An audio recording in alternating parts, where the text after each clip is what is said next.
नमस्ते, welcome to my channel. यहाँ मैं कंटिन्यू कर रही हूँ अपने मिस्टिकल मेमोयर शेयर करना। इस वीडियो में मैं बता रही हूँ जब मुझे सपनों में सिखाया गया, so young soul leaves when time is up. 2006, 7 और 8 में मेरी रेगुलर हीलिंग और ध्यान की बाहर से जो प्रैक्टिस चल रही थी, ये कहना भी अतिशयोक्ति नहीं होगा कि उतनी ही जबरदस्त मेरी आत्मिक शिक्षा, सोल्स इनर टीचिंग भी चल रही थी। मुझे अविस्मरणीय स्वप्न, गहरे ध्यान अनुभव, पूर्व जन्म स्मृति, इंट्यूटिव टीचिंग सब समझ में आ रहे थे। 7 अगस्त को पहले मुझे एक छोटा सा अविस्मरणीय स्वप्न आया, और जब मैं नींद से जागी और अपनी हीलिंग प्रैक्टिस में बैठी तो उसी से मिलता जुलता सबक सिखाता एक पास्ट लाइफ रिकॉल हुआ। इसलिए मैं सपना और पास्ट लाइफ एक्सपीरियंस यही शेयर कर रही हूँ। तो पहले सपने के बारे में बताती हूँ। ये एक नर्सरी क्लास का सिंबॉलिक सा सपना है। आपको शायद ज्ञात हो कि जैसे हम जीव शरीर की बायोलॉजिकल एज होती है, हर स्टेज सीक्वेंस से पार करना होता है, वैसे ही जीवात्मा की यानी कि सोल की भी अलग अलग आयु होती है। कोई बेबी सोल्स है, कोई यंग एडल्ट्स हैं, कोई ओल्ड सोल्स हैं। उन्हें भी जन्म जन्मांतरों के जीवन यात्रा के अनुभवों से सीख कर ही इवॉल्व होकर बड़े होना होता है। इस स्वप्न में मुझे सिखाया कि यंग सोल या जीवात्मा का जीवन पूरा हुआ। क्यों कुछ लोग छोटी आयु में ही जीवन छोड़ देते हैं? चलो पहले सपना सुना देती हूँ। मैंने सपने में देखा कि एक नर्सरी क्लास चल रही है। बच्चे अपनी अपनी मस्ती में शोर मचा रहे हैं, खेल रहे हैं, क्योंकि क्लास में अभी टीचर नहीं है, तो पूरा केओस हो रहा है क्लास में। क्लास में टीचर लेट आती है और अब बच्चों को सिखाना शुरू करती है। उन्हें अभिनंदन करना सिखाती है, ग्रीट करना सिखाती है। वो कहती है, बच्चों बोलो गुड मॉर्निंग, गुड मॉर्निंग। बच्चे भी वैसे ही रिपीट करते हैं, बार बार रिपीट करते हैं, जैसा कि आम तौर पर छोटी क्लासेस में, नर्सरी क्लासेस में बच्चों को रिपीटिशन मेथड से सिखाया जाता है। तो लगता है जैसे उन्होंने गुड मॉर्निंग बोलना सीख लिया। फिर वो एक बच्चे से पूछती है, तुम्हारा नाम क्या है? जैसे बच्चों को क्लास में सिखाते हैं। तो पर बच्चा अपना नाम बताने की जगह फलों के नाम गिनना शुरू कर देता है। मैं देखती हूँ कि वो फलों के नाम गिन रहा है एक एक करके, जो जो उसको आते होंगे। तो वैसे आमतौर पर बच्चे ऐसे ही करते हैं, छोटे बच्चे ऐसे ही कर रहे हैं कि जो भी सवाल पूछा जाए वो उस क्वेश्चन को ठीक से नहीं समझते हैं, और उन्हें जो भी सिखाया गया होता है वही आंसर करना शुरू करते हैं, क्योंकि अभी उनकी वोकेबुलरी लिमिटेड होती है। अब टीचर उसे समझाती है कि पहले ठीक से सवाल को समझो, उसके पश्चात समझ बूझ कर उत्तर दो। तो ये सब चल रहा है क्लास में। इतने में एक रिक्शे वाला जैसा दिखने वाला आदमी हाथ में एक पर्ची लेकर आता है और टीचर को थमा देता है। तो जैसे बच्चों को लेने के लिए रिक्शे वाले आते हैं, उस तरह से ही तो टीचर को लगता है कि क्लास का टाइम पूरा हो गया है। तो टीचर रिक्शा वाले से पूछती है, क्या स्कूल का टाइम पूरा हो गया है क्या?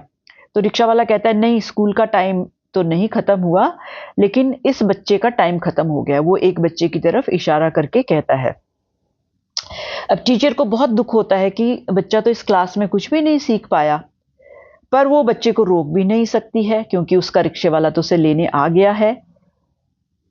और ये एक सिंबॉलिक इसलिए था क्योंकि उस जीव का समय पूरा हो गया है और उसे तो वापस अपने घर जाना ही है।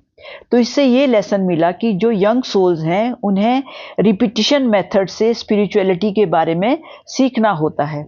अपनी सीमित समझ के कारण कभी कभी कुछ पूछा जाता है या कुछ करना होता है, पर उनका जवाब रटा रटाया होता है।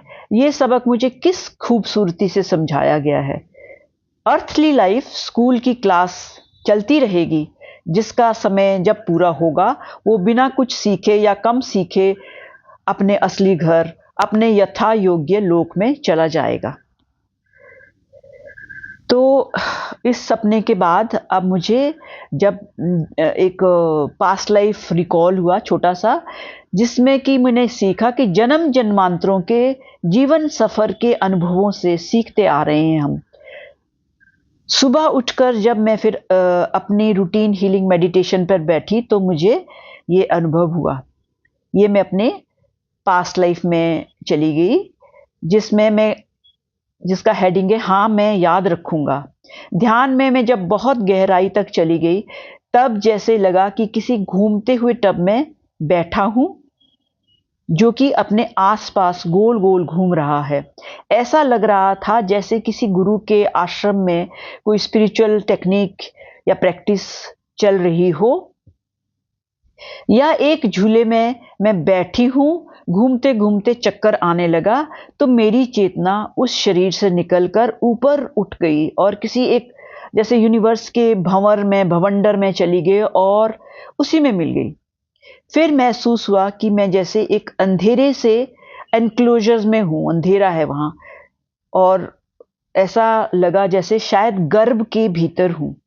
मेरे चारों तरफ ग्रे सा लिक्विड, कुछ पाइप सी या नाल सी दिख रही है, प्लेसेंटा की लेयर्स पत्ते जैसे दिख रहे हैं, और वहां मैं एक वाइब्रेशन सी अनुभव कर रही हूं, जैसे हार्ट बीट धप धप धप करती है। उसी तरह से मैं एक मंत्र अंदर ही अंदर बोल रहा हूं, हाँ मैं याद रखूंगा, हाँ मैं याद रखूंगा। इस तरह की ये वाइब्रेशन जो है ये मंत्र बोल रही है मेरे अंदर, और मुझे लगता है कि इस सबको, इस मंत्र को, इस कनेक्शन को, मुझे इस अनुभव को आने वाली जीवन में मुझे याद रखना है। और मुझे लगता है कि मैं बच्चा हूं, लड़का हूं, क्योंकि मैं ये मंत्र में पुल्लिंग भाव में बोल रहा हूं और मेरे चारों तरफ पानी है, कुछ पत्ते जैसा दिख रहा है, कुछ नर्व सी है या ब्लड वेसल्स हैं, कुछ पाइप सी हैं। मतलब मुझे ये चेतना में लग रहा है कि मैं जैसे किसी वूम के अंदर हूं। फिर एक प्रेशर सा महसूस हुआ, सांस कुछ रुकती हुई सी लगी, अंधेरा सा है, और वो प्रेशर जैसे लग रहा है कि लेबर पेन है, या मुझे और अब लग रहा है कि मेरा अभी अभी जन्म हो रहा है। थोड़ी देर के बाद फिर रोशनी सी महसूस हुई, और जैसे किसी एक बच्चे, नवजात बच्चे को कहीं कहीं ले जाया जा रहा है, मतलब माँ से लगता है दूर ले जाया जा रहा है। कुछ समय बाद मुझे एक विजन आया कि मेरी चेतना यानी कि मेरी सोल को लगता है कि मुझे खुद को या उस बच्चे को देखना चाहिए। तो मैं अब 4-5 दिन के बच्चे को देखती हूँ, फिर एक बच्चा 8-10 महीने का है, फिर मैं 4 या 5 साल के लड़के को देखती हूँ। मुझे यानी उस बच्चे को लगता है कि शायद मेरा एक बड़ा भाई भी है जो मुझसे बहुत तेज तरार है, और लगता है वो झूले में गोल गोल घूमने वाली घटना शायद जब हम दोनों खेल रहे होंगे तो घटी होगी, और मेरी चेतना ने शरीर छोड़ दिया और ऊपर जाकर वो एक भंवर में, यूनिवर्स के भवंडर में मिल गई। और उसके बाद फिर काफ़ी समय बाद मेरी चेतना नीचे आती है और एक घर के बाहर खड़ी है। और being a past life therapist, मैं अपने उस ध्यान अवस्था में खुद को ही गाइड कर रही हूँ कि घर पर लगी हुई नेम प्लेट देखनी है मुझे कि क्या नाम लिखा हुआ है। परंतु क्योंकि मेरी वाइब्रेशंस इतनी तेज है कि मैं इतनी देर वहाँ खड़ी नहीं रह पाती हूँ कि जब तक मैं ये नेम प्लेट पढ़ पाऊँ। और अंदर में एक कमरे से फिर दूसरे में मेरी चेतना फिर तीसरे में कमरे में जाती है, क्योंकि शायद मैं उस घर को जानती हूँ, क्योंकि वो बच्चा तो उस घर में रहता था और वहीं मैं रहती थी जब ये दुर्घटना घटी होगी। फिर लास्ट के कमरे में जाती हूँ, मेरी चेतना जाती है और कुछ लंबी ऊंची आकार की इमारत की पिक्चर लगी है, जिसे मैंने अंदाजन ये कोई मोनेस्ट्री या मंदिर या कोई भी रिलीजियस बिल्डिंग के को समझा है। और उसके सामने आकर मेरी जो चेतना खड़ी होकर रिग्रेट जैसे शब्दों में रोती है और ये कहती है, हाँ मैंने कहा था कि याद रखूंगा, पर मैं याद नहीं रख पाया। और उसी समय मुझे एहसास होता है, ये एक फीलिंग्स आती है कि क्यों मुझे या किसी औरों को भी किसी मंदिर में या भजन करते हुए या किसी डिस्कोर्स को सुनते हुए इस तरह से रोना आता है। और ये मुझे ख्याल आता है कि आज ही मैंने दीपा के रिग्रेशन सेशन में उससे ये फीलिंग्स वेरिफिकेशन करने के लिए पूछा था कि क्यों मैं एक बार दुर्गा माँ की मूर्ति को देखकर, जो दुर्गा पूजा में एक पंडाल में लगी हुई थी, उस मूर्ति को देखकर मुझे अनकंट्रोलेबल रोना आया था।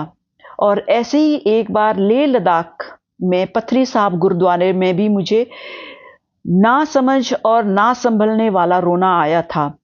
उसने जवाब किया कि तुमने बहुत भक्ति की थी और उस समय तुम्हारी मृत्यु जब हुई तो तुम बहुत ऊंची सी तुम्हारी हो गई है और उस दुर्गा की प्रतिमा में ही समाहित हो गई है।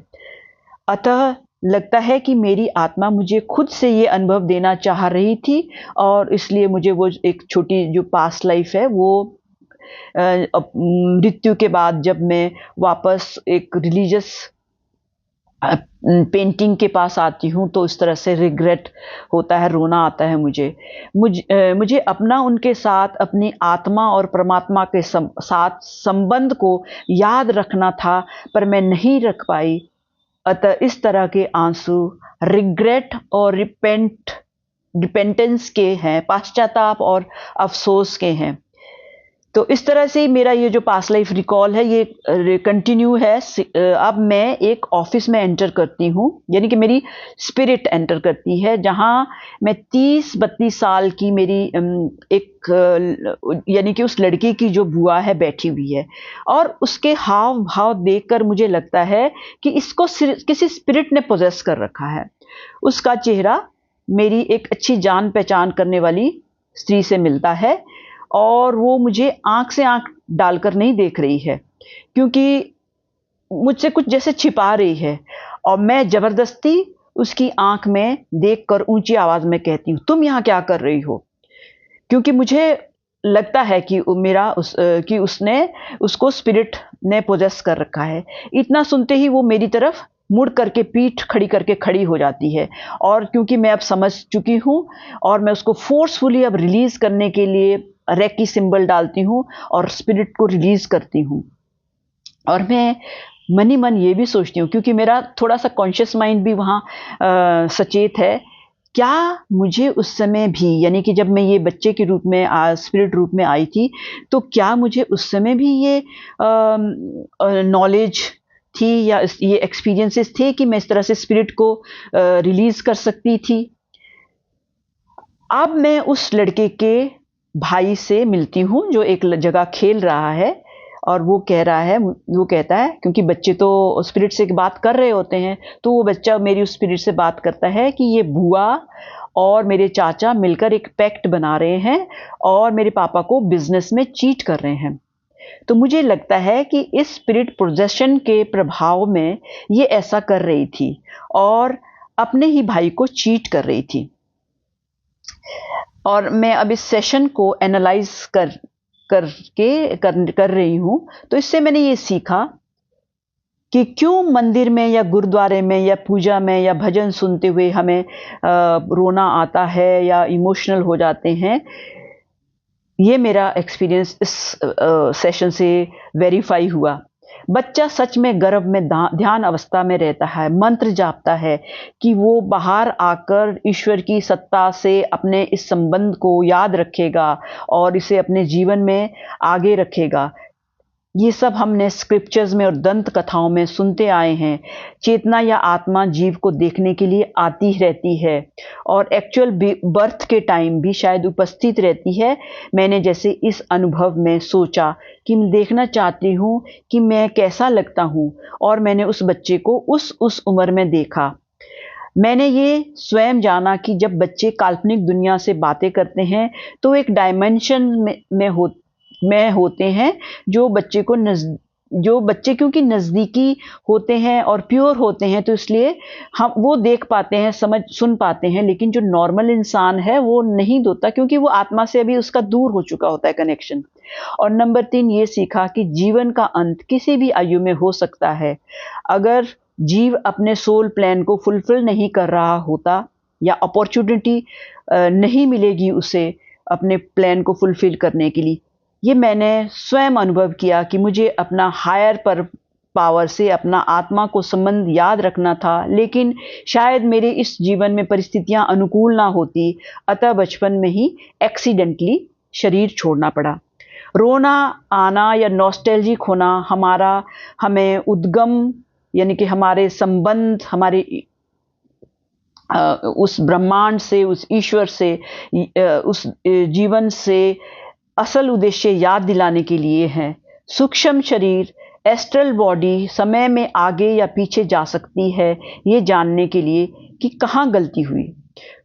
नंबर 5, कुछ लोगों को अर्थ बॉन्ड स्पिरिट्स या भटकती आत्माओं ने पोजेस कर रखा होता है और उनके द्वारा अपना एजेंडा वो पूरा कर रहे होते हैं, जैसे बदला लेना, नफरत करना, और उस होस्ट को अपने हाथ की कठपुतली बनाकर वो अपना एजेंडा पूरा कर रहे होते हैं, चाहे इससे उनके जीवन में कितनी भी अशांति हो या अकृत्य कर्म ना हो जाए। ये मैंने अपने आप महसूस किया और देखा, और इस अनुभव को मैं यही शेष करती हूँ। आपके क्या विचार हैं, मुझे मेरे कमेंट में प्लीज शेयर कीजिए, और थैंक यू। फिर मिलेंगे